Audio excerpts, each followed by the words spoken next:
बिस्मिल्लाहिर्रहमानिर्रहीम। अस्सलाम वालेकुम dear students, I am Adil Razzaq.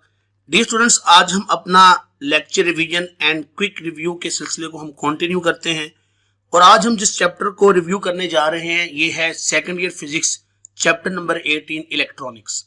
Dear students, मैं आपको अपनी प्रीवियस वीडियोस में ये बात बता चुका हूं कि हमारे पास सेकंड ईयर के अंदर फिजिक्स में चैप्टर नंबर 12, 13, 14, 15, 16 और 18 ये 6 चैप्टर्स इंतहाई अहम हैं और मैं अपने पास्ट पेपर के लेक्चर्स के अंदर, गेस्ट पेपर के लेक्चर के अंदर, स्कीम ऑफ स्टडी के लेक्चर के अंदर 12 दफा ये बात समझा चुका हूं, बता चुका हूं कि अगर कोई स्टूडेंट इन 6 चैप्टर्स को बहुत अच्छी तरह से प्रिपेयर कर ले तो वो एफएससी पार्ट 2 फिजिक्स में बहुत अच्छे नंबर ले सकते हैं। हस्बे वादा मैंने इन तमाम चैप्टर्स के ऊपर वीडियो बना दी थी और ये एक चैप्टर रह गया है, चैप्टर नंबर 18। आज इंशाल्लाह इसके ऊपर वीडियो लेक्चर बन जाएगा तो ये 6 इंपॉर्टेंट चैप्टर्स की एक सीरीज जो है वो कंप्लीट हो जाएगी। तो सबसे पहले हम बगैर से ताखीर के शुरू करते हैं चैप्टर नंबर 18।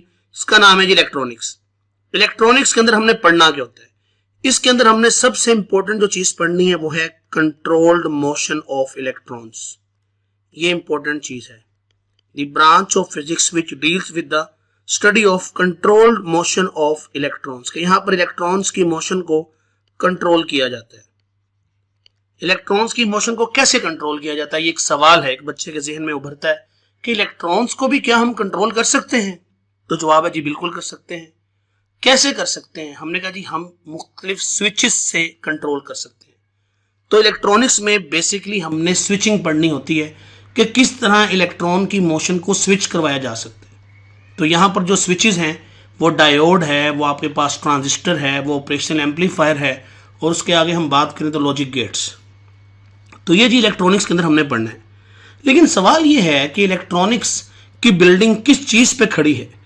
तो इसका सिंपल और आसान सा जवाब है कि इलेक्ट्रॉनिक्स की जो बिल्डिंग है वो खड़ी है पीएन जंक्शन के ऊपर। अब सवाल ये है कि पीएन जंक्शन होता क्या है? तो मैं इसका बहुत बेसिक, आसान और बच्चों वाला जवाब ये देता हूँ कि ये एक नेचुरली अकरिंग बैटरी बन जाती है हमारे पास कि जब हम पी टाइप और एन टाइप मटेरियल्स को आपस में मिलाते हैं तो एक जंक्शन बनता है। उस जंक्शन के अक्रॉस एक पोटेंशियल आ जाता है, उस पोटेंशियल को यूटिलाइज किया जाता है। ओके, तो अब ये पीएन जंक्शन होता है क्या? तो ये देखें जी, हम यहीं से स्टार्ट करते हैं। They are huge advances in electronics over the recent past are due to discovery and uses of semiconductors. Silicon is one of the most commonly used semiconductor, MCQ आ सकता है, and is the basic material from which highly sophisticated integrated circuit known as chips, इसको हम ICs बोलते हैं, integrated circuits, ये बनते हैं। ठीक है जी। The use of chips in analog, अब आपके पास ये दो तरह के इलेक्ट्रॉनिक्स हैं, एनालॉग इलेक्ट्रॉनिक्स एंड डिजिटल। अब एनालॉग की एग्जांपल होती है ये जो आपके पास साइन और कॉस वेव है, ये एनालॉग सिग्नल है जिसके अंदर जो है हमारे पास डिस्क्रीट वैल्यूज नहीं होती। जबकि डिजिटल में ये आपके पास 1, 2, 3 ये डिस्क्रीट वैल्यूज हैं और इसको हम ऐसे स्क्वायर वेव की शक्ल में जो है, ये स्क्वायर वेव में हम इसको एक्सप्लेन करते हैं कि यहाँ पर वैल्यूज जो है वो डिस्क्रीट रहती हैं, 1 है और 0 है। तो ये एनालॉग और डिजिटल से रेलेवेंट शॉर्ट क्वेश्चन आ सकते हैं आपको। ओके, अच्छा, उसके बाद ये आगे यहाँ पर briefly review of PN junction and its characteristics. PN junction जी कैसे बनता है? हमें पता है कि जब हम ये पी टाइप और एन टाइप मटेरियल्स को, ये आप देख सकते हो, ये पी टाइप है, यहाँ पे होल्स हैं और यहाँ पर हमारे पास एन टाइप है, यहाँ पे मेजॉरिटी चार्ज कैरियर्स इलेक्ट्रॉन्स हैं, ये आपने पढ़ा हुआ है। अब होता ये है कि यहां से इलेक्ट्रॉन्स इधर मूव करते हैं, यहां पे होती है डिफ्यूजन, ये याद रखिएगा, यहां पर डिफ्यूजन ऑफ चार्जेस होती है। तो जब ये इलेक्ट्रॉन डिफ्यूज होते हैं तो जब यहाँ पे इलेक्ट्रॉन की कमी हो जाएगी तो यहाँ पर पॉजिटिव चार्ज की लेयर आ जाएगी और जब यहाँ से होल्स मूव करेंगे तो यहाँ पर नेगेटिव चार्ज की क्या हो जाती है, लेयर आ जाती है। तो इलेक्ट्रॉन होल के साथ यहाँ पे जो है वो मिलता है, कंबाइन होता है इस जगह पर। तो ये हमारे पास डिप्लीशन रीजन है, ये वाला, इसके अंदर कोई चार्ज कैरियर नहीं है, ये डिप्लीशन रीजन है। और इसके आप देख सकते हैं क्रॉस यहाँ पर नेगेटिव और यहाँ पर पॉजिटिव है, तो यहाँ पर एक पोटेंशियल जो है वो क्रिएट हो जाता है, जिसको हम बैरियर पोटेंशियल, जंक्शन पोटेंशियल या डिप्लीशन रीजन पोटेंशियल, जो भी आप नाम देना चाहते हैं, इसको हम बोलते हैं पीएन जंक्शन। तो जंक्शन ऐसे बनता है। अब ये junction further diffusion of charges को रोक देता है कि भाई जितना होना था हो गया, फर्दर नहीं। तो अगर हमारे पास सिलिकॉन हो तो सिलिकॉन में याद रखिएगा इस जंक्शन पोटेंशियल की वैल्यू होती है 0.7 वोल्ट, और अगर ये जर्मेनियम हो तो ये होता है 0.3 वोल्ट। इंपॉर्टेंट रीन एमसीक्यू के इस डिप्लीशन रीजन में नो चार्ज कैरियर्स, यहाँ पे कोई चार्ज कैरियर्स नहीं होते, ठीक है जी। डिप्लीशन रीजन में ये एमसीक्यू आ सकता है, ये आपको आ सकता है कि डिप्लीशन रीजन में क्या होता है, तो आपने कहना यहाँ पे कोई चार्ज कैरियर्स नहीं होते। और ये जंक्शन बनता कैसे है, ये आपके पास किस तरह से बैरियर फॉर्मेशन है, तो इसका जवाब है diffusion of electrons and holes, कि ये डिफ्यूज होते हैं आपस में, ठीक है। इस सारे पैराग्राफ में यही बात लिखी हुई है। फिर ये जी एमसीक्यू ये मैं आपको बता चुका हूँ 0.7, 0.3, और ये डायग्राम जो है जो मैंने भी डिटेल में एक्सप्लेन की है ये इस तरह से, ठीक है। फिर उसके बाद ये देखें ये एक्सप्लेन क्या हुआ है कि इस तरह से जो है ये डिप्लीशन रीजन, और ये आपके पास पोटेंशियल जो है ये अक्रॉस द पोटेंशियल जो है ये होता है। अच्छा, उसके बाद फॉरवर्ड बायस पीएन जंक्शन। अब कोई भी पीएन जंक्शन है तो हम सबसे पहले बात करते हैं उसकी बायसिंग की। अब बायसिंग होती क्या है, ध्यान से सुनिएगा, समझिएगा। बायसिंग बोलते हैं जब आप कोई एक्सटर्नल पोटेंशियल डिफरेंस लगा दें। एक्सटर्नल पोटेंशियल डिफरेंस को लगाने को बोलते हैं बायसिंग। अब पीएन जंक्शन की जो बायसिंग है ये है दो तरह से। एक को बोलते हैं फॉरवर्ड बायसिंग, ये एफबी फेसबुक नहीं है, ठीक है, ये फॉरवर्ड बायस है। और एक है रिवर्स बायस, आरबी, ओके। अब इनमें फर्क क्या है फॉरवर्ड और रिवर्स बायस में, तो देखें सिंपल सी बात, ये एक पीएन जंक्शन है, ये आप देख सकते हो, ये पी है और ये एन है। अच्छा, अब यहां भी एक मैं पीएन जंक्शन से रेलेवेंट एक कंफ्यूजन बच्चों की दूर कर दूं। आमतौर पर बच्चे ये समझते हैं कि जो पीएन जंक्शन है, जो पी टाइप है, शायद इसके ऊपर पॉजिटिव चार्ज होता है। नहीं, पी टाइप हो या चाहे आपके पास एन टाइप हो, ये दोनों ही न्यूट्रल होते हैं। याद रखना, पी टाइप का मतलब बिल्कुल ये नहीं है कि इसके ऊपर पॉजिटिव चार्ज होगा। एन टाइप का बिल्कुल ये मतलब नहीं है कि इसके ऊपर नेगेटिव चार्ज होगा। यहाँ पर होल्स और इलेक्ट्रॉन्स की अवेलेबिलिटी है। पी टाइप में ज्यादातर जो चार्ज कैरियर्स होते हैं वो होल्स होते हैं, और एन टाइप में जो ज्यादातर चार्ज कैरियर्स होते हैं वो इलेक्ट्रॉन्स होते हैं, जिनको हम मेजॉरिटी चार्ज कैरियर बोलते हैं। अब जब आप ये पी टाइप और एन टाइप को बैटरी के इस तरह से जोड़ोगे कि पी टाइप बैटरी के पॉजिटिव के साथ और एन टाइप बैटरी के नेगेटिव के साथ आ जाएगा, इसको बोलते हैं फॉरवर्ड बायस, ये भूलना नहीं है। और रिवर्स बायस में क्या होता है, ये उल्ट है, ये पी टाइप है, ये एन टाइप है। अब अगर आप पी टाइप को बैटरी के नेगेटिव के साथ और एन टाइप को बैटरी के पॉजिटिव के साथ आप जोड़ दो तो ये रिवर्स बायस है, ओके। अब यहां पर फॉरवर्ड बायस और रिवर्स बायस में उसने ये बताया हुआ है कि फॉरवर्ड बायस में voltage is increased by delta VF and current is increased by del IF, forward bias. और इनकी रेशो को बोलते हैं फॉरवर्ड बायस रेजिस्टेंस। ये फार्मूला आ गया, it is the resistance offered by PN junction when it is conducting the value of RF is only a few ohm. ये board में और एमडी कैट में एमसीक्यू आ चुका है कि जब डायोड कह रहा हूं, वो बात की बात है पीएन जंक्शन, कि जब पीएन जंक्शन फॉरवर्ड बायस में होगा तो ये बहुत मामूली सी रेजिस्टेंस ऑफर करेगा, ओके। इसी तरह जब ये रिवर्स बायस में होता है, ये आप देख सकते हैं रिवर्स बायस में, तो रिवर्स बायस में क्या होगा कि भाई यहाँ पर करंट जो है वो डिक्रीज हो जाता है, करंट फ्लो नहीं होता। डायोड ने पीएन जंक्शन ने, मैं बार बार डायोड बोल रहा हूँ क्योंकि आगे जाके वो इस्तेमाल होना है वर्ड, पीएन जंक्शन में जब फॉरवर्ड बायस होता है तो करंट ज्यादा फ्लो होता है, और ये एमसीक्यू आ जाएगा कि जो फॉरवर्ड करंट है ये होता है मिली एम्पेयर्स में, ये याद रखना। इसी तरह जो विड्थ ऑफ डिप्लीशन रीजन है, विड्थ ऑफ डिप्लीशन रीजन ये कम हो जाती है फॉरवर्ड बायस में, जबकि रिवर्स बायस में याद रखिएगा आप कि यहाँ पर जो रिवर्स करंट है आइडियली वो जीरो होता है, प्रैक्टिकली ये बहुत ही कम होता है, मिनिमम होता है। और किस में होता है ये आई आर, ये होता है माइक्रो एम्पेयर्स में, मतलब बहुत ही मामूला, बहुत ही मामूली होता है, ठीक है जी, मामूली वर्ड है, तो रिवर्स बाइस में जो करंट होता है मैंने यहाँ पे बता दिया बहुत ही मामूली होता है और ये माइक्रो एम्पेयर्स में होता है, ठीक है। फिर यहाँ पर जो विड्थ ऑफ डिप्लीशन रीजन है ये इंक्रीज हो जाती है। ये बहुत इंपॉर्टेंट एमसीक्यू है, शॉर्ट क्वेश्चन है कि during reverse bias width of depletion region, तो आपने कहना है ये इंक्रीज करगी, ओके। उसके बाद जनाब यहाँ पर जो है आपके जो रेलेवेंट जो एमसीक्यू और आ सकते हैं वो ये है कि ये जो रेजिस्टेंस होती है रिवर्स बाइस की, यहाँ पे लिखा हुआ है सेवरल मेगा ओम, बहुत इंपॉर्टेंट है, several mega ohm, okay, mega ohm में ये ऐसे लिख सकते हैं आप। तो ये जनाब रिवर्स बाइस से रेलेवेंट चीज़ें हैं जो आपने याद रखनी है। उसके बाद जी ये देखें जी आपके पास यहाँ पर बातें हो रही हैं, the as the reverse voltage is increase the kinetic energy of the minority charge carriers will which they cross the depletion region also increases. ये एमसीक्यू आ सकता है, अंडरलाइन कर लो।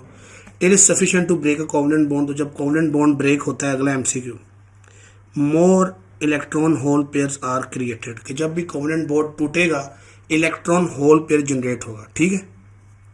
उसके बाद ये बात बड़ी अहम है कि PN junction is also known as semiconductor diode हो सिंबॉलिक रिप्रेजेंटेशन इस, तो ये इसका सिंबॉलिक रिप्रेजेंटेशन होता है डायोड का। ये आप देख सकते हो जिस साइड पे लाइन लगी होती है, यहाँ पर इसको नेगेटिव लेना है, इसको लेना है पॉजिटिव। तो जो नेगेटिव होता है वो टर्मिनल कहलाता है कैथोड और ये टर्मिनल कहलाता है एनोड, ठीक है डियर स्टूडेंट्स। डियर स्टूडेंट्स, अब हम बात करेंगे कि हम डायोड से कैसे कंडक्ट करते हैं और डायोड जो है उसकी प्रॉपर्टीज क्या हैं और किस तरह से ये काम करती है। तो ये देखिए, इसके लिए ये मैं जो सारा मैंने लिखा था पहले, ये मैं मिटा रहा हूं, आप इसका स्क्रीनशॉट ले लें एक दफा। तो अब मैं आपको ये सिखाऊंगा कि डायोड की वर्किंग क्या है, डायोड कैसे काम करती है। तो ये देखिएगा, यहाँ भी एक बहुत ही इंपॉर्टेंट एमसीक्यू आता है जो अक्सर बच्चे गलत कर जाते हैं, तो उसको भी आपने जरा ध्यान से देखना है कि वो एमसीक्यू क्या है। पहली इंपॉर्टेंट तीन बात ये है कि अ diode only conducts when it is forward bias, when it is in forward bias state। ये बहुत इंपॉर्टेंट एमसीक्यू है, ओके। ये भूलना नहीं है कि एक डायोड कंडक्ट कब करती है, जब वो फॉरवर्ड बाइस स्टेट के अंदर हो। अगली इंपॉर्टेंट बात, ये बहुत ही इंपॉर्टेंट एमसीक्यू है और बहुत से बच्चे इस एमसीक्यू को गलत करते हैं, ध्यान से बात सुननी। अ डायोड only conducts 1/2 cycle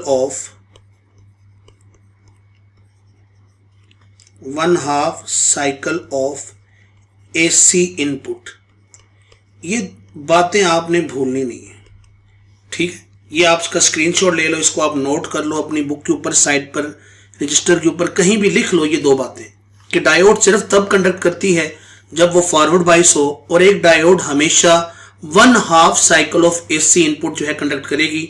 वो 1/2 साइकिल, ध्यान से सुनो, वो पॉजिटिव भी हो सकता है, वो नेगेटिव भी हो सकता है, लेकिन होगा 1/2। या करेगा तो सिर्फ पॉजिटिव करेगा या करेगा तो सिर्फ नेगेटिव करेगा। ये बहुत इंपॉर्टेंट बात है। बहुत से बच्चे इस एमसीक्यू का हमेशा गलत आंसर करते हैं और 99% गलत करते हैं। ये इतना इंपॉर्टेंट एमसीक्यू है। अब मैं आपको डिटेल में ये समझाता हूँ इसमें क्या चीज है। तो ये देखो जरा, इसका स्क्रीनशॉट ले लो, इसको नोट कर लो। अभी ये चीज मैं डिटेल में एक्सप्लेन करूंगा। ये मैं सारा मिटा रहा हूं, ये देखिएगा जरा, ये जी सारा यहां से जो है वो साफ हो जाएगा। ये जी, अब आप जरा ध्यान से देखो जरा, ये जी मेरे पास एक डायोड है इस तरह से, हमें पता है ये नेगेटिव टर्मिनल और ये टर्मिनल पॉजिटिव। इसको मैंने लगा दिया, ये एसी सोर्स है, ये देखिए, और यहां पर कोई रजिस्टर है आर। ये अब हमें पता है कि जो एसी है ये इस तरह से होता है, ये इसकी वेव फॉर्म है। यहाँ पे T0 है, ये है T/2 और ये है T।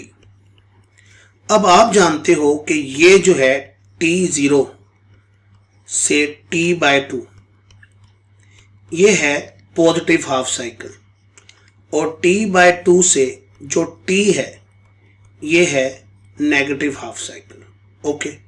अब अगर मैं यहां पर दो पॉइंट लेता हूं, ये पॉइंट ए है, मैं यहां पे अगर दो पॉइंट्स लेता हूं, ठीक है जी, ये देखिएगा, ये पॉइंट ए है और ये पॉइंट बी है। तो मुझे पता है कि ड्यूरिंग t0 से t/2 यहां आ जाएगा पॉजिटिव और यहां आ जाएगा नेगेटिव। गौर से देखो ये बात, क्यों? क्योंकि एसी में पोलैरिटी चेंज होती है और t0 से t/2 ये पॉजिटिव हाफ, ए पॉजिटिव हो गया, बी नेगेटिव हो गया। तो अब ध्यान से देखो, ये जो करंट आई फ्लो करेगा ये कौन सा करंट है? कन्वेंशनल। अब देखो ये सोर्स के साथ पॉजिटिव, पी टाइप बैटरी के पॉजिटिव के साथ, एसी के पॉजिटिव के साथ, और जो नेगेटिव है वो नेगेटिव के साथ। तो डायोड क्या है? डायोड है इन फॉरवर्ड बाइस, ये फॉरवर्ड बाइस स्टेट में है डायोड। ओके, तो जितनी देर के लिए डायोड फॉरवर्ड है, तो डायोड फॉरवर्ड है इस इंटरवल के लिए, तो इतने इंटरवल के लिए डायोड ने कंडक्ट करना है। ये है जी स्विचिंग, कि इतना साइकिल लाजमी कंडक्ट होगा। अब इस कंडक्शन को आप कंट्रोल नहीं कर सकते, ना आप इसको रोक सकते, इसलिए हम डायोड को बोलते हैं ये अनकंट्रोल्ड स्विच है, कि भाई एक दफा फॉरवर्ड बाइस हो गया तो हो गया, आप इसको, अब इसकी कंडक्शन को आप जो है वो कुछ कर नहीं सकते। सिग्नल जो है वो कंडक्ट होना शुरू हो गया। कब तक होगा? ये t0 से t/2 तक सिग्नल ने कंडक्ट होना है। अच्छा, फिर क्या होगा?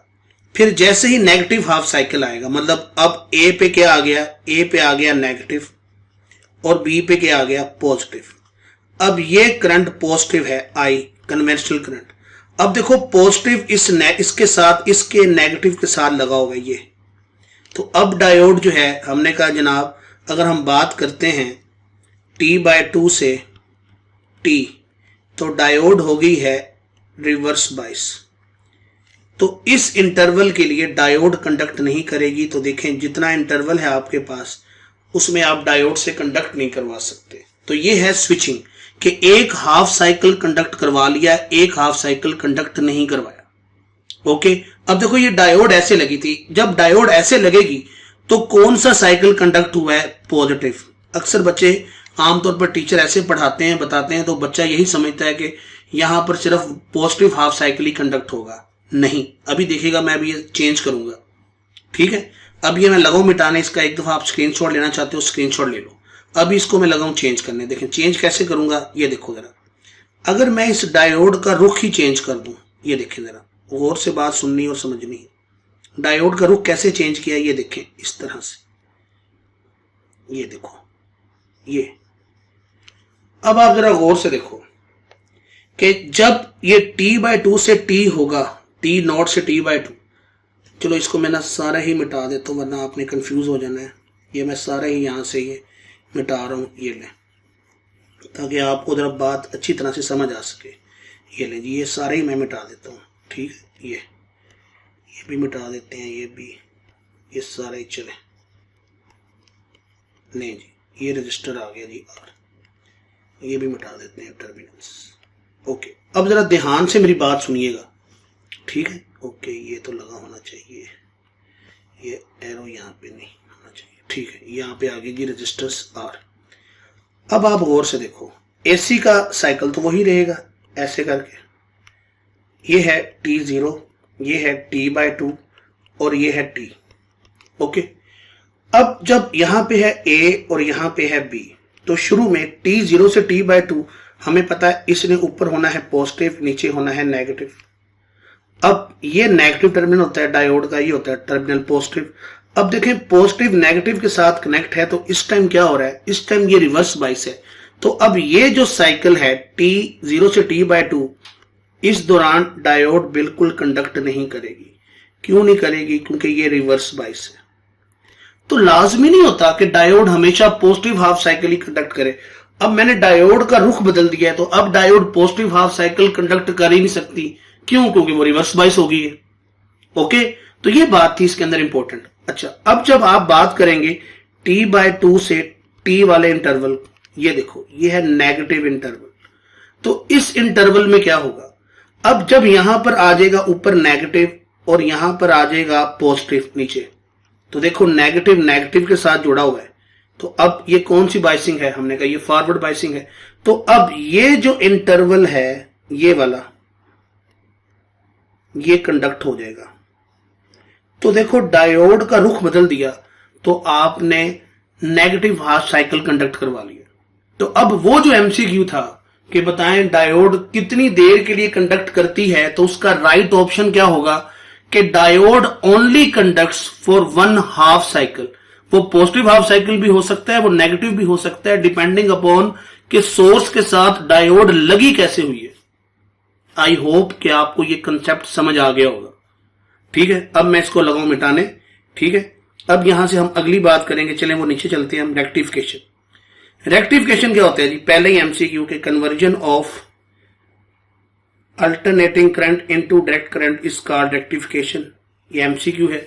रेक्टिफिकेशन क्या होती है कि एसी को डीसी में कन्वर्ट करना। आपके मोबाइल चार्जर्स, लैपटॉप चार्जर्स, ठीक है, सब के अंदर ये रेक्टिफिकेशन हो रही है।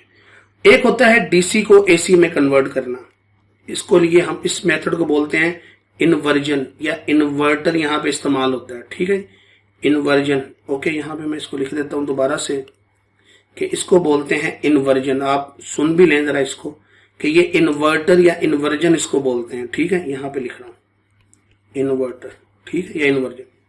अब रेक्टिफिकेशन की टू टाइप्स हैं, हाफ वेव, फुल वेव। ये हाफ वेव के अंदर याद रखिएगा एक सिंगल डायोड इस्तेमाल होती है।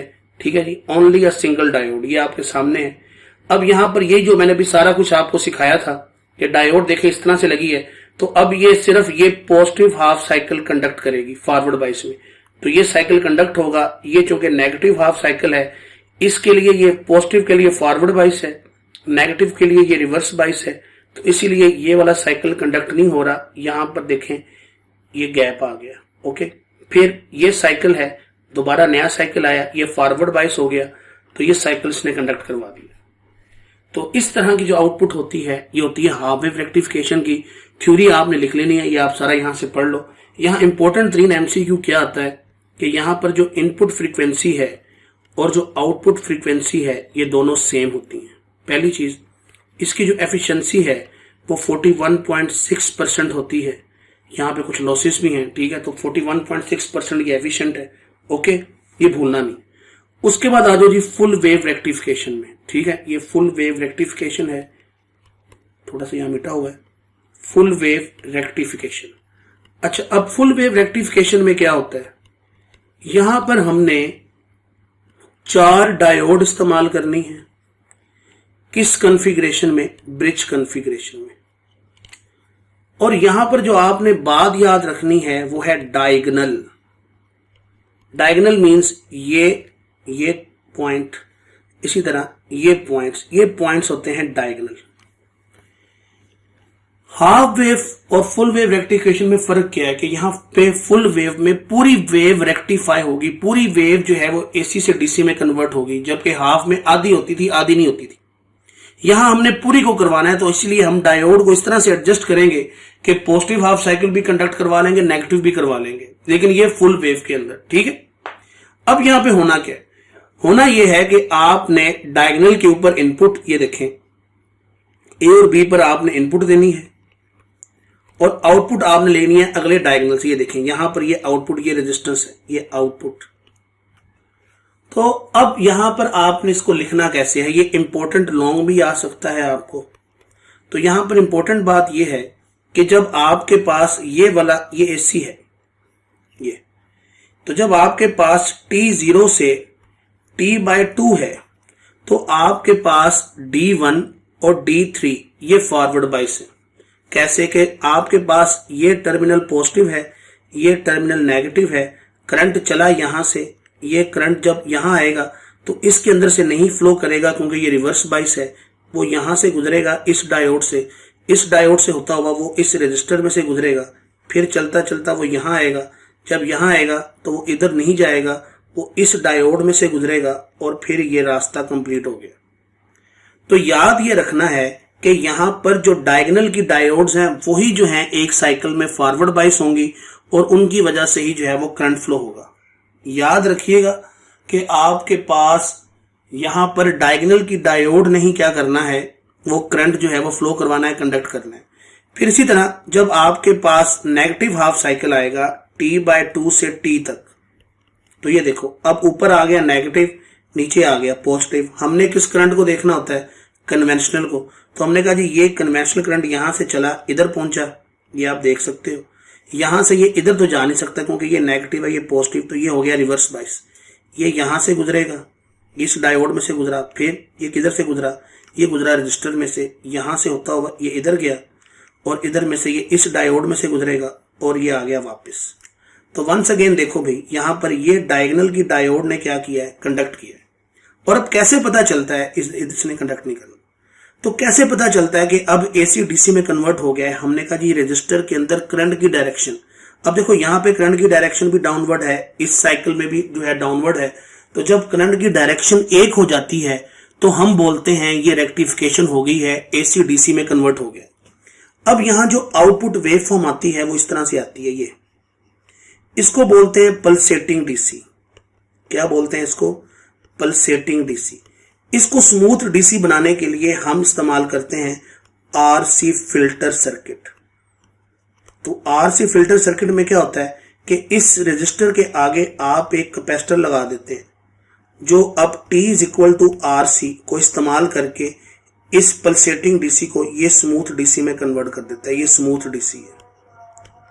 आई होप कि आपको ये बात समझ आ गई होगी स्टूडेंट्स। इसके बाद हम बात करेंगे स्पेशली डिजाइन पीएन जंक्शन। ये जो टॉपिक है ये इम्पोर्टेंट है एमसीक्यू के लिए, याद रखिएगा, यहाँ से बहुत इम्पोर्टेंट एमसीक्यू आते हैं। तो यहाँ पर जो पहला एमसीक्यू है वो है कि ये किस मटेरियल से बनती हैं। तो ये देखिए जी, गैलियम आर्सेनाइड और गैलियम आर्सेनाइड फॉस्फाइड, ये आपने याद रखना है एलईडी के लिए। और ये हमेशा काम करती है जो है जब ये होती है आपके पास फॉरवर्ड बाइस। ये देखें, electron combine with the hole during forward bias conduction photon of visible light, ये इमिट होता है, ठीक है। उसके बाद आगे चले जाएं तो आपके पास फोटो डायोड है। पहला ही एमसीक्यू कि ये लाइट की डिटेक्शन के लिए इस्तेमाल होती है, operates in reverse bias condition. Important MCQ है। A photo diode symbol when no light is incident, तो देखें जी, of the junction the reverse current is almost negligible. लेकिन जब ये expose light the reverse current increases with the intensity of light, ये MCQ आ सकते हैं। A photo diode can turn its current on and off in nano second, इंतहाई अहम MCQ. और फिर ये इसकी एप्लीकेशंस आ गई। फोटोवोल्टिक सेल से रेलेवेंट पहला MCQ, it consist of thick N type region covered by a thin P type layer, पहला एमसीक्यू। दूसरा, नो बाइसिंग रिक्वायर्ड, ये बहुत इंपॉर्टेंट एमसीक्यू है कि यहाँ कोई बाइसिंग रिक्वायर्ड नहीं है, ना ये फॉरवर्ड बाइस ना ये रिवर्स बाइस। याद रखना, इसको कोई एक्सटर्नल बैटरी नहीं लगाई हुई, नो बाइसिंग रिक्वायर्ड, ओके। तो यहाँ होता क्या है कि यहाँ पर जो फोटोन एब्जॉर्ब होता है, वो जो फोटोन है वो इलेक्ट्रॉन होल पेयर में कन्वर्ट हो जाता है। ये देखें, यही लिखा हुआ है कि जैसे ही यहाँ पर it expose light absorb photon generate electron hole pairs. तो ये एमसीक्यू यहाँ पे आ सकता है। तो फोटोवोल्टिक सेल को हम सोलर सेल भी बोलते हैं, ठीक है। तो इसके बाद जी आगे है ट्रांजिस्टर, इंपॉर्टेंट है। ट्रांजिस्टर जो है ये इसके 3 रीजन्स होते हैं, इमिटर, बेस, कलेक्टर। और यहाँ पर याद रखिएगा, इमिटर ये होता है highly doped region, highly doped. तो एमसीक्यू आ सकता है कि सबसे ज़्यादा डोपिंग वाला region base, very lightly doped region, very lightly doped, ठीक है, सबसे कम डोपिंग इसकी होती है। और कलेक्टर ये होता है इंटरमीडिएट डोपिंग इसकी, ठीक है। तो सबसे ज़्यादा डोपिंग किसकी होती है, वो है इमिटर, सबसे कम किसकी, बेस की, और इंटरमीडिएट कलेक्टर की। फिर हम बात करें अगर विड्थ की, तो याद रखें विड्थ सबसे ज़्यादा होती है कलेक्टर की, फिर इमिटर की, यहाँ पर ये चेंज कर देता हूँ, विड्थ ऑफ एमीटर, और सबसे कम विड्थ होती है बेस की। तो बेस की विड्थ कितनी होती है, 10⁻⁻⁶ मीटर। बेस बहुत थिन और वेरी लाइट डोप्ड। उसके बाद ये सर्किट सिंबल्स हैं, ये आपने याद रखने हैं। उसके बाद इम्पोर्टेंट तीन बात क्या है, ये वाली कि that a transistor is a combination of 2 back to back PN junctions, emitter base junction, collector base junction. तो ये भी आपने बात भूलनी नहीं है। फिर उसके बाद for normal operation of transistor, इसको बोलते हैं बाइसिंग रिक्वायरमेंट। ये शॉर्ट क्वेश्चन भी आ सकता है, एक्सरसाइज में भी है कि बाइसिंग रिक्वायरमेंट क्या है, कि भाई एक ट्रांजिस्टर किस वर्किंग प्रिंसिपल के तहत चलता है और ट्रांजिस्टर की वर्किंग होती ही कैसे है, ये काम की बात।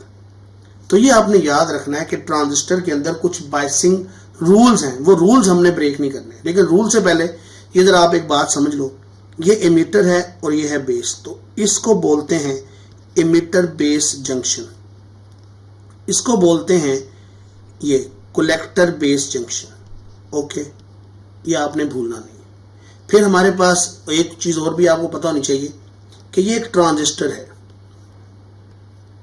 ये है जी आपके पास एनपीएन, क्योंकि एनपीएन ज्यादातर इस्तेमाल होता है। एक और भी होता है पीएनपी, ये भी एक एमसीक्यू है, ये है पीएनपी।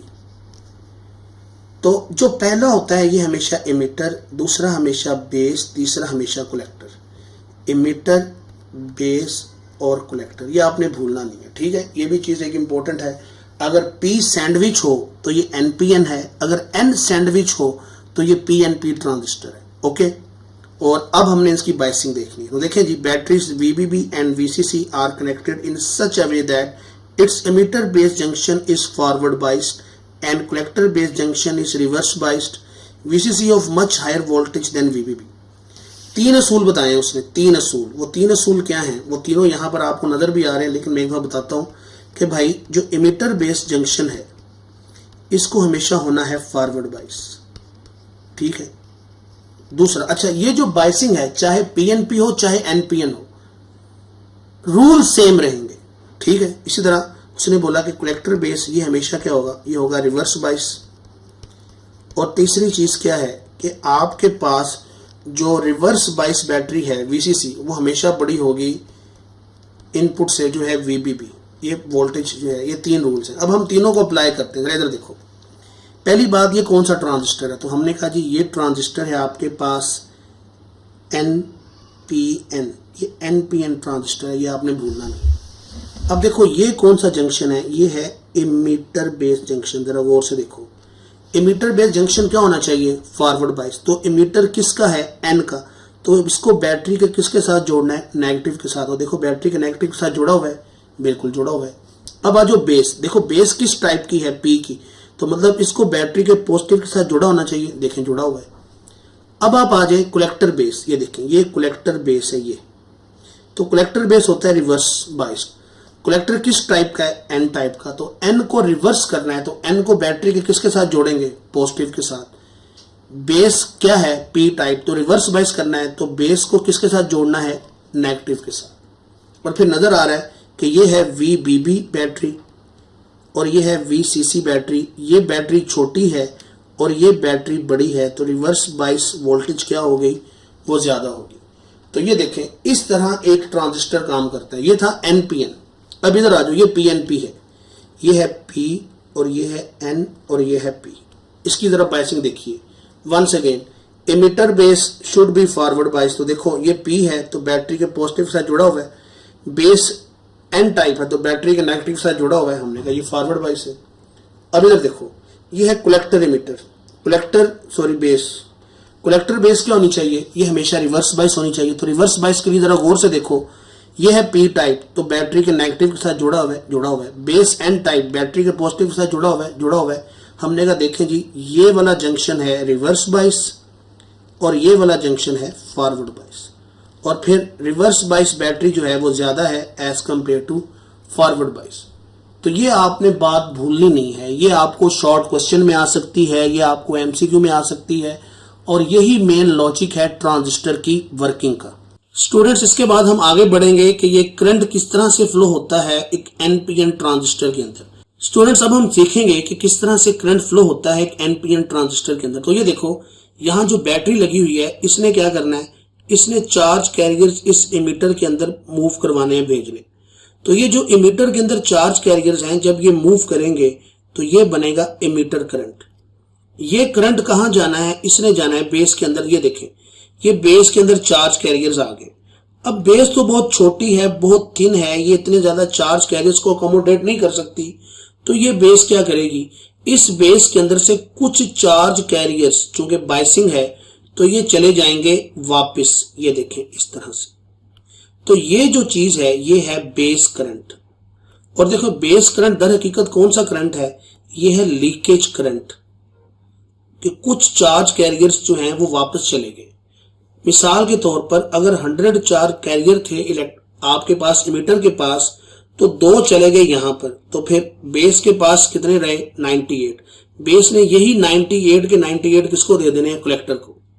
तो आपके पास कलेक्टर का करंट जो है ये बन जाएगा, फिर जब यहां से फ्लो करेगा ये बन जाएगा IC। ओके, तो अब गौर से देखो कि अगर 100 हो आपके पास IE तो आपके पास 2 कितना है, ये है IB जो कि रिवर्स और लीकेज करंट है, और 98 क्या है, ये है IC। तो यही वजह है कि एक सवाल आता है कि why base current is so small. तो आपने कहना जी 2 वजूहात है। पहली वजह तो यह है कि बेस बहुत लाइटली डॉप्ड होती है, थिन रीजन होती है। और अगली बात बायसिंग रिक्वायरमेंट।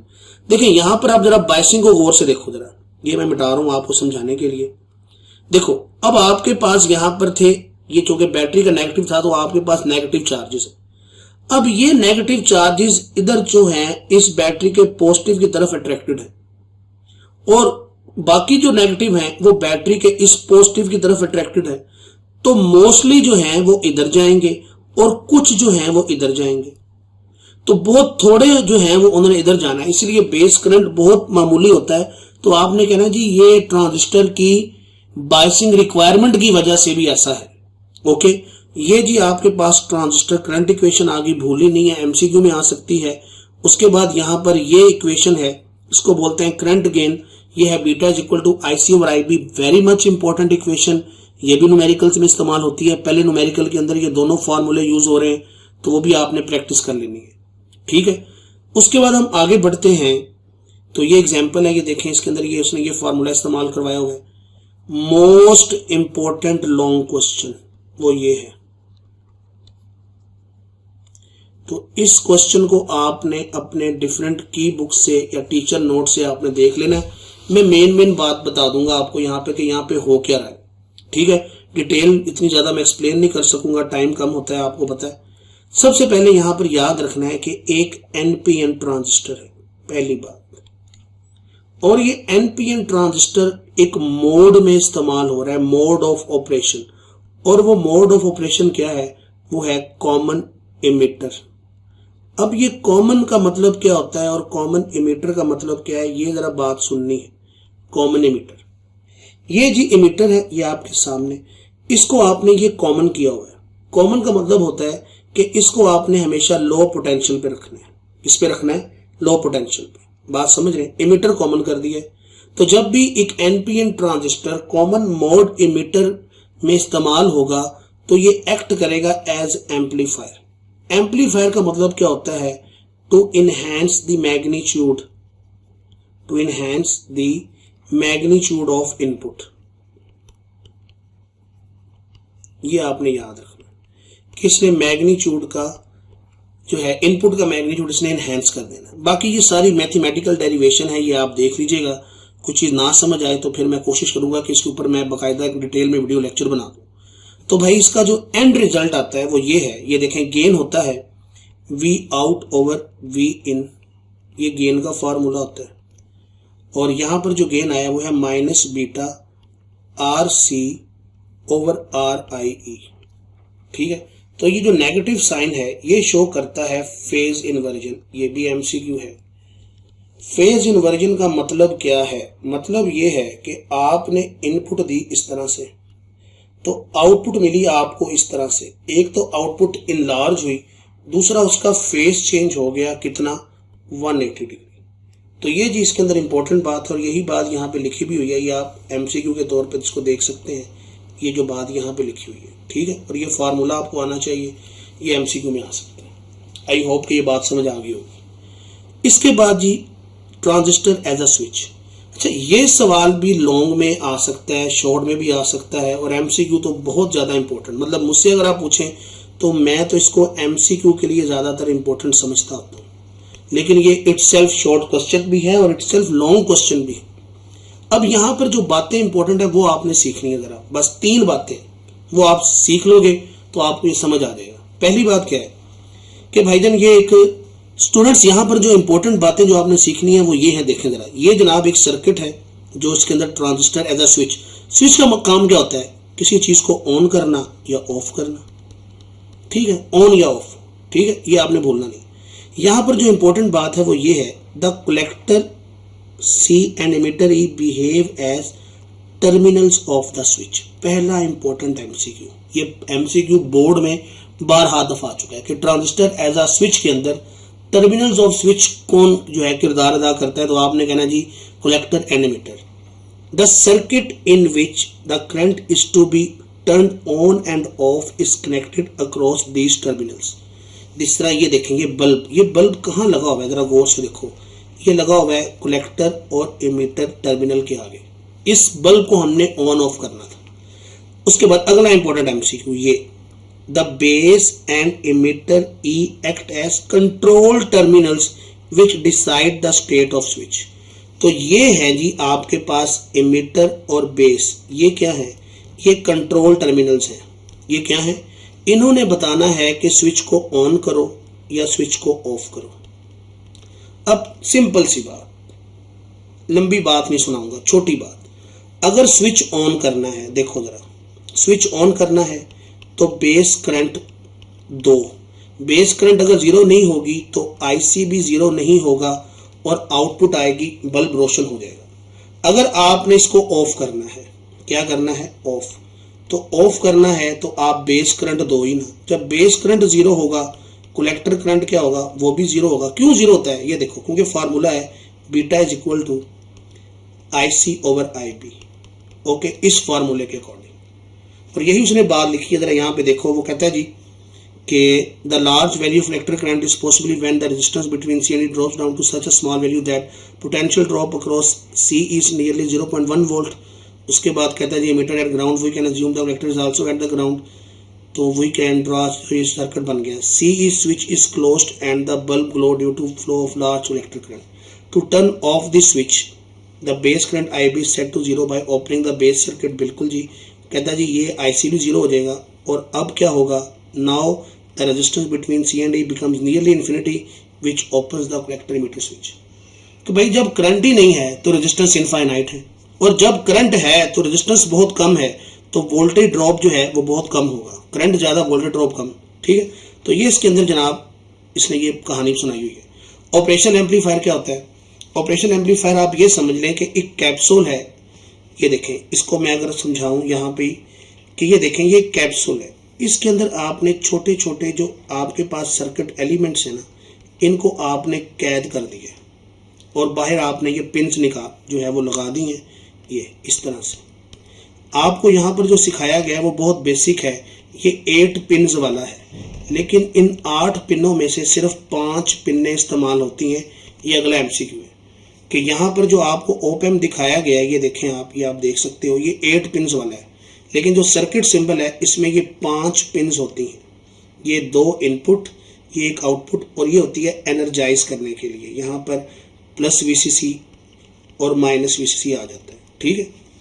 तो इसको ऑपरेशन एम्पलीफायर इसलिए कहा जाता है क्योंकि हमने शुरू में इससे जो है हमने मैथमेटिकल ऑपरेशन करवाए थे, ये आप देख सकते हो। तो ओप एम्प भी दर हकीकत क्या है, ये जनाब इसका सिंबल है, इसके 2 टर्मिनल्स हैं। ये देखें, ये जो आपके पास टर्मिनल है नेगेटिव, इसको बोलते हैं हम इन्वर्टिंग। ये आप देख सकते हो, ये इनपुट है तो आउटपुट ऐसे इन्वर्ट होके आएगी 0 डिग्री, और ये है 180 डिग्री। ये जब आप नेगेटिव पे दोगे, ये देखो, तो जब आप इनपुट दोगे पॉजिटिव के ऊपर तो वो उसका मैग्नीट्यूड तो बढ़ाना ही बढ़ाना है, लेकिन यहाँ पर फेज जो है वो सेम रहेगा, फेज चेंज नहीं हो। तो ये छोटी छोटी डेफिनेशंस हैं, छोटी छोटी चीज़ें जो आपको आनी चाहिए। Characteristics of op amp very much important, ये शॉर्ट क्वेश्चन में MCQ में आ सकते हैं, तो इनको आपने अच्छी तरह देख लेना है, ठीक है। इंपॉर्टेंट चीज़ें हैं ये। ओपन लूप गेन, ये बहुत इंपॉर्टेंट चीज़ है, ये आनी चाहिए। उसके बाद op amp as inverting non inverting amplifier important है, लॉन्ग में आ सकता है, अभी बता रहा हूँ, लॉन्ग क्वेश्चन में ये आ सकता है डिटेल में, इसको ठीक है। ये मैंने बोला कि ये लॉन्ग में आ सकते हैं, इसको अच्छी तरह से देख लेना है। ओप एम्प का गेन बहुत इंपॉर्टेंट है, 10 की पावर 5 MCQ है। उसके बाद इसकी डेरिवेशन और ये फार्मूला आना चाहिए, ठीक है। उसके बाद ये उसने एक एग्जाम्पल करवाई है, ये एग्जाम्पल आपको आनी चाहिए। फिर नॉन इन्वर्टिंग एम्पलीफायर, ये सर्किट है आपके सामने, ये डिटेल डेरिवेशन की आपको आनी चाहिए। ये जी फार्मूला आ गया जी आपके पास, ये फार्मूला आपको MCQ में आ सकता है, ये न्यूमेरिकल में इस्तेमाल हुआ है, ये पता होना चाहिए। ये एग्जाम्पल बहुत इंपॉर्टेंट है, बहुत इंपॉर्टेंट है। इस एग्जाम्पल में उसने सिंपल ये बोला है कि आपके पास जो नॉन इन्वर्टिंग एम्पलीफायर है ना, इसका कम से कम गेन 1 होगा। वो कम से कम गेन 1 लेने के लिए जो नेसेसरी कंडीशन है वो ये है कि R1 इन्फिनिटी और R2 0 होनी चाहिए। अच्छा, यहाँ पे एक चीज मैं आपको बता दूं कि यहाँ पर ये जो R2 लगी हुई है ना, ये वाली इधर, ये जो रेजिस्टेंस है इसको बोलते हैं फीडबैक रेजिस्टेंस। ठीक है, ये यहाँ भी और ये यहाँ भी, इसको बोलते हैं फीडबैक रेजिस्टेंस। तो ये एमसी वैसे भी आ सकता है। ठीक है, इसके बाद जी op amp as comparator. Comparator इसीलिए क्योंकि ऑप एम्प के पास 2 इनपुट टर्मिनल्स हैं। जो इसका नेगेटिव है वी नेगेटिव, ये बनाया जाता है वेरिएबल, मतलब यहाँ पे पोटेंशियल चेंज हो सकता है। और ये होता है वी पॉजिटिव, इसको बनाया जाता है रेफरेंस। रेफरेंस मीन्स कि ये चेंज नहीं हो सकता, ये रेफरेंस है, ये चेंज नहीं हो सकता। और यहाँ पर हद गेन कितना आएगा, जितना आपने इनपुट दिया हुआ। ये नहीं होता कि यहाँ पे आपके पास जो है वो लाखों में करोड़ों में गेन आ जाए, नहीं, यहाँ पर गेन होता है मिली और माइक्रो में। और हद पॉसिबल गेन मैक्सिमम कितना होता है, जितनी आपने इनपुट जो है वो लगाई होती है। यही बात यहाँ पर उसने एक्सप्लेन की। फिर ऑप एम्प एज कंपैरेटर में इंपॉर्टेंट 3 बात क्या है, ये आपके सामने है। यहाँ जो बात याद रखनी है वो ये कि जो जीतेगा वो आउटपुट संभालेगा। मतलब इस बात का मतलब क्या है, हम कहते हैं कि अगर V नेगेटिव ज्यादा होती है V पॉजिटिव से तो आउटपुट आ जाएगी -VCC, और इसका मतलब होता है सर्किट को ऑफ कर दो। और अगर V पॉजिटिव ज्यादा होती है V नेगेटिव से तो इसका मतलब ये है कि आपने आउटपुट पे आएगा +VCC, इसका मतलब होता है सर्किट को ऑन कर दो। तो ये देखें, ये आपके पास एक बैटरी लगी हुई है और ये V नेगेटिव है, इसको आप चेंज कर सकते हो। ये V रेफरेंस है, ये फिक्स्ड है। बिल फर्ज ये 5 वोल्ट है और ये बैटरी है 10 वोल्ट की। अगर V नेगेटिव हो जाती है 7 वोल्ट और ये V पॉजिटिव है 5 वोल्ट, तो बताओ कौन जीत रहा है? नेगेटिव जीत रहा है। तो आउटपुट पे क्या आएगा? हमने कहा आउटपुट पे आएगा -VCC, मतलब स्विच ऑफ हो जाएगा।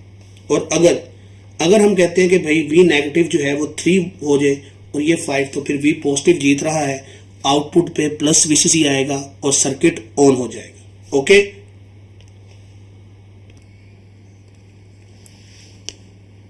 स्टूडेंट, इसके बाद हमारे पास जो टॉपिक है वो है कंपैरेटर एज नाइट स्विच। तो ये देखें जी, कंपैरेटर एज नाइट स्विच ये भी जो है इंपॉर्टेंट लॉन्ग हो सकता है। ठीक है, तो इसके अंदर ये इक्वेशंस आपको आनी चाहिए, सर्किट डायग्राम आनी चाहिए। मेन इंपॉर्टेंट चीज यहाँ पर क्या है, एक LDR लगा हुआ है, लाइट डिपेंडेंट रेजिस्टर। ठीक है, ये एक तरह से सेंसर है। और याद रखिएगा यहाँ पे इसका उल्ट हिसाब होता है कि यहाँ पर जब आप इसके ऊपर लाइट गिराएंगे, ये भी हम डिस्कस करते हैं कि जब इसके ऊपर दिन के वक्त लाइट पड़ेगी, तो जब लाइट पड़ रही है तो हम चाहते हैं कि ये जो स्ट्रीट लाइट्स है वो ऑन ना हो। तो जब स्ट्रीट लाइट्स हमें ऑन नहीं चाहिए तो हम चाहते हैं कि ये जो V नेगेटिव है इसकी वैल्यू बड़ी हो जाए। तो यही वजह है कि दिन की रोशनी के वक्त ये जो RL है ये डिक्रीज होता है। मतलब जब आपके पास टेम्परेचर ज़्यादा है तो इसकी रेजिस्टेंस क्या है, इसकी रेजिस्टेंस है कम, क्योंकि ये सेमीकंडक्टर मटेरियल से बना हुआ है। तो दिन के वक्त जब रोशनी पड़ेगी तो इसकी रेजिस्टेंस कम हो जाएगी, जिससे V नेगेटिव बढ़ जाएगा। जब V नेगेटिव बढ़ जाएगा V पॉजिटिव से तो आउटपुट पे क्या आएगा, -VCC, मतलब सर्किट जो है वो ऑफ हो जाएगा। और जब रात आएगी और इसके ऊपर कोई लाइट नहीं पड़ेगी, तो जब टेम्परेचर कम होगा तो रेजिस्टेंस बढ़ जाएगी। जब रेजिस्टेंस इसकी बढ़ेगी तो फिर क्या होगा, जब रेजिस्टेंस इसकी बढ़ेगी तो V नेगेटिव जो है वो कम हो जाएगा। जब V नेगेटिव कम हो जाएगा V पॉजिटिव से तो आउटपुट पे क्या आएगा, आउटपुट पे आएगा +VCC, और +VCC इसको ऑन कर देगा। मतलब जो लाइट या जो भी चीज़ उसके आगे लगी हुई है वो ऑन हो जाएगी। तो यही जी इसका मेन लॉजिक था जो मैंने आपके साथ डिस्कस कर दिया। डिजिटल सिस्टम, ये आपने याद रखना है कि यहाँ पे डिस्क्रीट वैल्यूज़ होती हैं, यहाँ पे फिक्स्ड वैल्यूज़ होती हैं। ठीक है, जो मैंने आपको बताया था कि ये देखें इस तरह से 1 0 1 0 1 0, ये एनालॉग है। ये कॉन्टिन्यूसली वेरिंग जो है, ये देखें ये कॉन्टिन्यूसली वेरिंग। ठीक है, तो ये एनालॉग है जिसके अंदर डिस्क्रीट वैल्यू नहीं होती, और ये होती हैं डिजिटल। तो डिजिटल के अंदर वो कह रहा है जी दो ही स्टेट्स हैं, हाई और लो, ऑन या ऑफ, ट्रू या फॉल्स। तो ये सारा कुछ वो बता रहा है आपको कि अब हम ये टेबल आपको पता होना चाहिए, ठीक है। फिर यहाँ से हम बात करते हैं लॉजिक गेट्स की, फंडामेंटल लॉजिक गेट्स। अच्छा, यहाँ से एक एमसीक्यू है। देखो जो लॉजिक गेट्स है ना, ये देखें, हम बात करते हैं यहाँ पे 2 इनपुट लॉजिक गेट की, ठीक है। तो ये 2 इनपुट्स हैं, तो यहाँ पर इनपुट्स दी जाती हैं in the form of electrical voltages. तो अगर तो सिग्नल 0 से 0.8 है तो वो उसको लो लेगा, और अगर इनके दरमियान है 0.9 से ये 2 के दरमियान तो ये अनडिफाइंड, ये एमसीक्यू है। और अगर 2 से 5 है तो इसको 1 या वो हाई लेगा, ठीक है। ये एमसीक्यू में आ सकते हैं। फिर जी ये लॉजिक गेट्स हैं, ये आपने पढ़े हुए हैं, ये आपको आने चाहिए। और गेट इज लाइक, ये मैं लंबी बातें नहीं करूंगा, मेन बातें बताऊंगा। इसको बोलते हैं switches in parallel, switches in parallel, कि कोई एक भी स्विच ऑन हो जाए तो आउटपुट आएगी। एंड गेट को बोलते हैं स्विचेस इन सीरीज, कि भाई हर हाल में दोनों स्विच ऑन होंगे तभी जो है वो आउटपुट आएगी। नॉट गेट का काम होता है इन्वर्जन, इसने उल्ट करना होता है। फिर जी अदर लॉजिक गेट में नॉर गेट और नैंड गेट, इनको बोलते हैं यूनिवर्सल गेट्स। ये बहुत इंपॉर्टेंट बात है, इनको यूनिवर्सल गेट्स बोलते हैं। और इन यूनिवर्सल गेट्स को लेके अब मैं कुछ एमसीक्यू बताना चाहता हूँ आपको, वो एमसीक्यू ध्यान से सुनना। वो एमसीक्यू ये है कि अगर 2 नॉर गेट हों तो 2 नॉर गेट बराबर होते हैं और गेट के, बहुत इंपॉर्टेंट एमसीक्यू। और अगर 3 नॉर गेट हों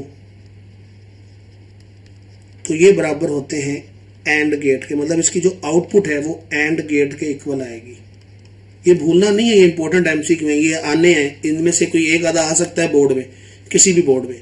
इसी तरह जो आपके पास 2 नैंड गेट हैं, 2 नैंड एक एंड के इक्वल होते हैं। इसी तरह जो 3 नैंड हैं वो बराबर होते हैं और गेट के, ठीक है।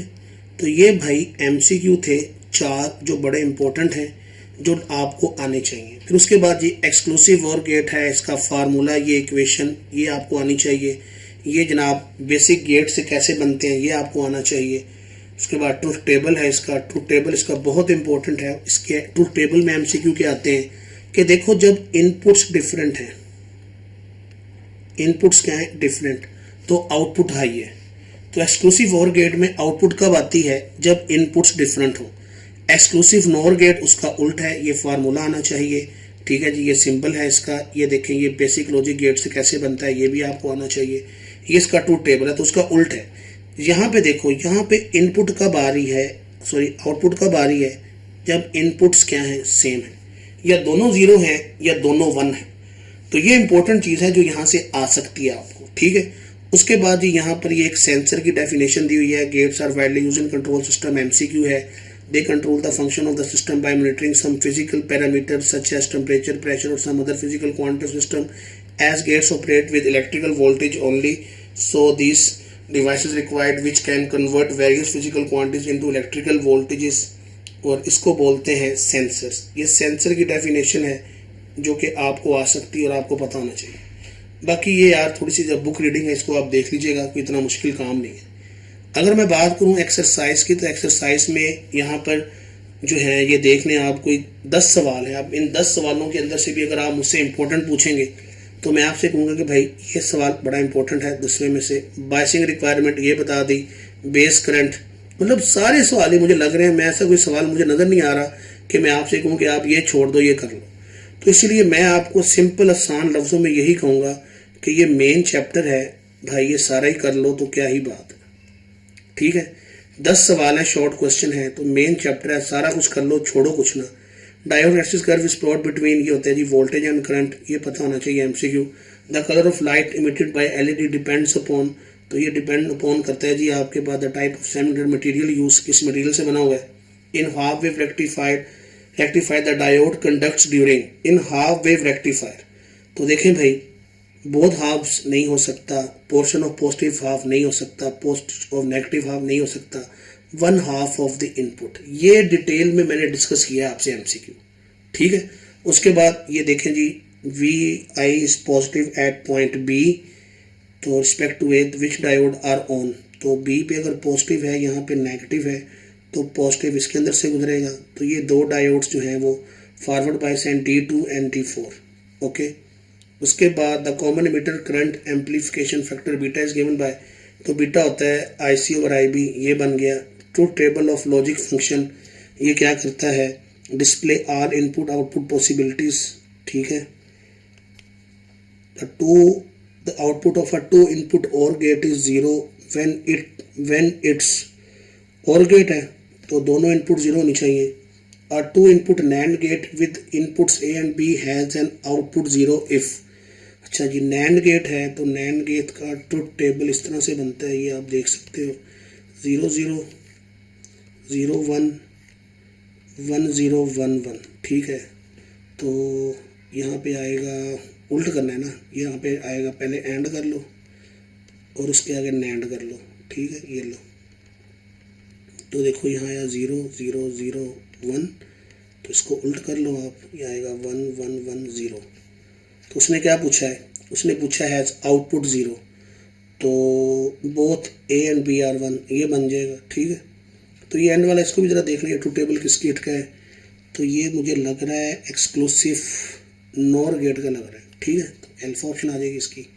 न्यूमेरिकल्स के अंदर भाईजान ये देखो, वंस अगेन, अब ये 5 तो इसके न्यूमेरिकल्स हैं। अब आप मुझे ये कहोगे इनमें से बता दो कौन से इंपॉर्टेंट है, तो ज़्यादातर तो ये आया हुआ है सवाल, लेकिन डायग्राम वाले भी आ सकते हैं। अभी कह रहा हूँ, बाद में ना कहना कि सर आपने कहा नहीं था। तो ये 2 सवाल भी आप लाजमी कर लीजिएगा, कि इतना मुश्किल काम नहीं है, ठीक है। तो डियर स्टूडेंट, ये था जी हमारा आज का चैप्टर नंबर 18 का लेक्चर, जो कि मैंने मुख्तसर वक्त में कोशिश की है कि सारा इसको मैं क्विक रिव्यू दे दूँ। तो आपसे उम्मीद है कि इस लेक्चर को तवज्जो से देखना और अपने दूसरे दोस्तों के साथ शेयर भी करना। आपके पेपर नज़दीक हैं, तो अल्लाह पाक आप सबको जो है कामयाब करे। Wish you very best of luck, take care, अल्लाह हाफिज़।